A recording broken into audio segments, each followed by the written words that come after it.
Well, good afternoon to everybody. Today has been a surprisingly lovely day because as soon as the storm stopped this morning by around 9 o'clock, it cleared up a bit, and then for a bit from 12 o'clock we had the most glorious sunshine. It was a beautiful day, and I decided to make a choice. I knew I had lots of crafts to do for tomorrow, but with the sunshine I thought, oh look, there it comes back again, sunshine. Oh, that's lovely. Oh, look at that, it comes back again, just in time for you. But I thought, do I use this sunshine and the opportunity quickly to get out and do a little bit of gardening, because I've been dying to get out here in the garden. There's stuff I wanted to do, and I decided, well, if I do the garden now, I could go and collect my son from work at 4 and collect some stuff that he's from the company who are getting rid of metal coffee cylinders, big ones that they're getting rid of. And he said, do I want them? I said, well, we could always use it for something, and if not, we could make something to sell. So I'll pick him up at 4 o'clock with all of those things, and then when I get back I'll get supper, and then I'll get crafting. So now I decided to use the time to do some gardening, and I'm so glad I did. It makes such a difference to the way I feel, just getting outdoors in the daylight, in the fresh air. And yes, it has been blustery. Oh my goodness, did the wind blow a gale earlier. It was a little bit tricky, but it's eased off a bit now. There's still wind, as you can see from the tops of the hedges and the trees.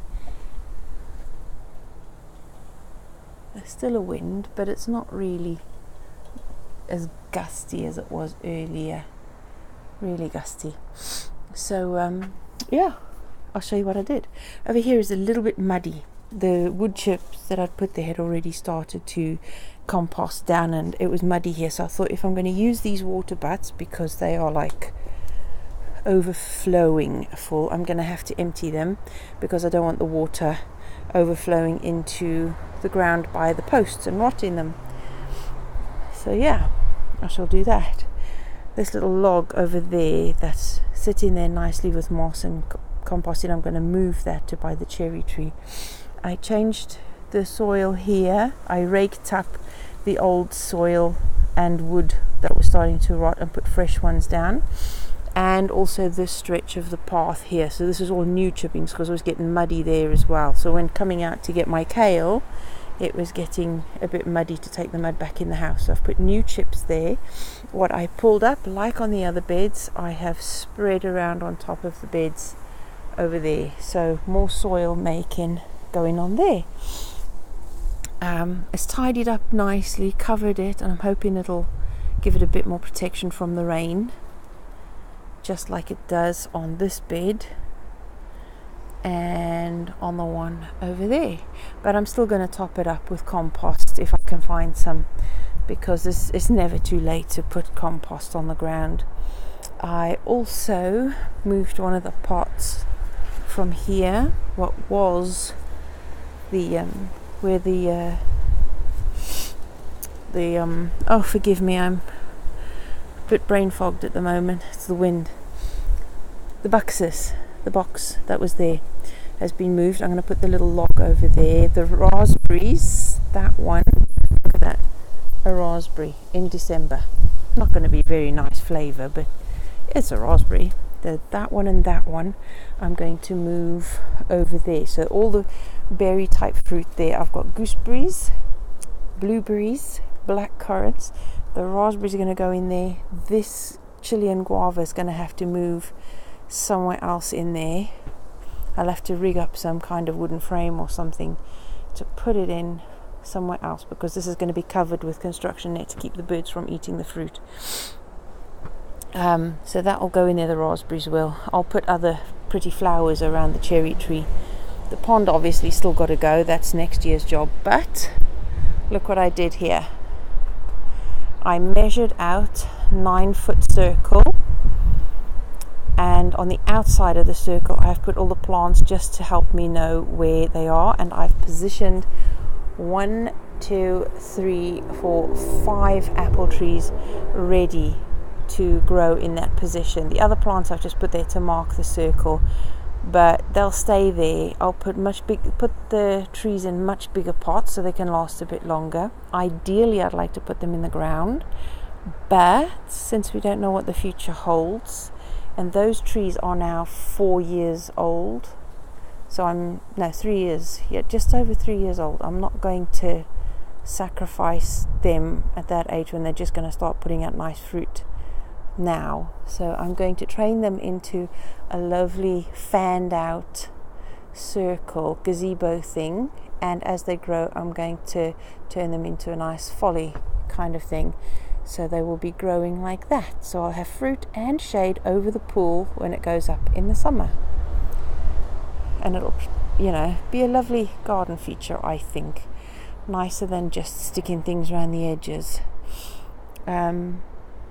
And I've tidied up here. I've decided that because the 9 foot brought us to there's no footpath by that side of the pond, so the big one I'm going to move that way, and the path is going, and I've moved the plants here because this is the boundary where the other shared workshop's going to go, so at least we'll have a footpath next to the workshop to go around, so I can still clip the hedge. There's a footpath behind there now, so I can still clip the hedge when I need to.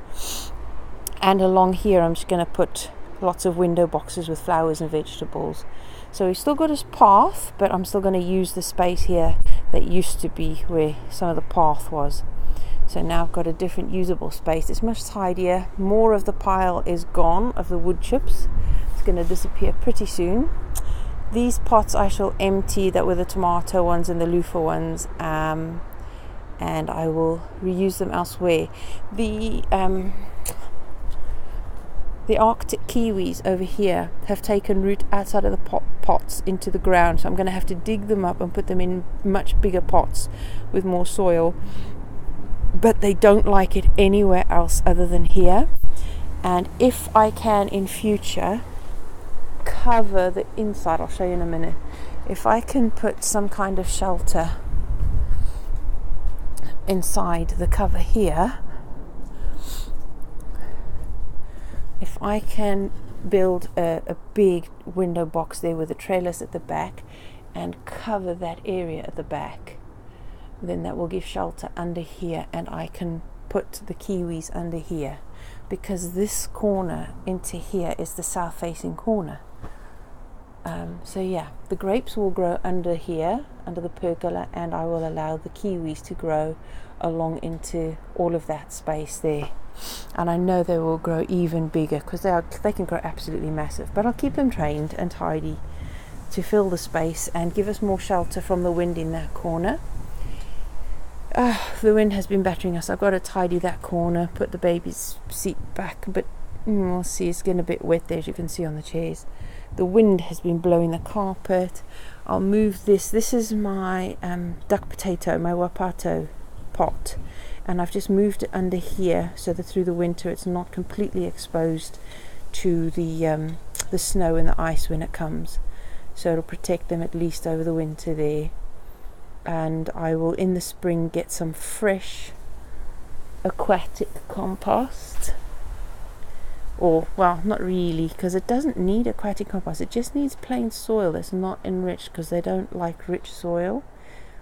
But yeah, I shall put fresh soil in there and fresh water, because it'll start smelling after a while now, and I'll just overwinter it there by the pomegranate, the kiwi and the passion fruit. Battery's going to run out. My phone's telling me the battery's almost dead. So yeah, that's what I've been doing today, and I feel good that I've got stuff done. Look at that pretty little flowers between the feverfew and the calendula, still flowering. So there you go, that's what I've been doing today. I'm going to tidy up now, finish. I'm going to go and have myself a nice shower, do some housework before I fetch my son, and then of course the day continues with its craziness, but I don't care. I've got some gardening done. It feels great. Next job when I get another day like this is the cherry tree. I need to bring down the main branch, the leader branch, down lower, because I need to keep this a small bush so I can cover the whole bush with a net as well, so that we even get any cherries. This year we had nothing. Last year we had 3 cherries.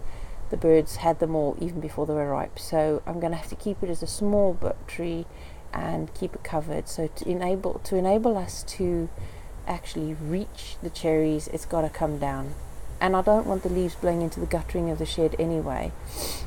We get enough of that from the big sycamore tree at the back there. Alright my lovelies, gotta go. Battery's gonna die. Got lots to do.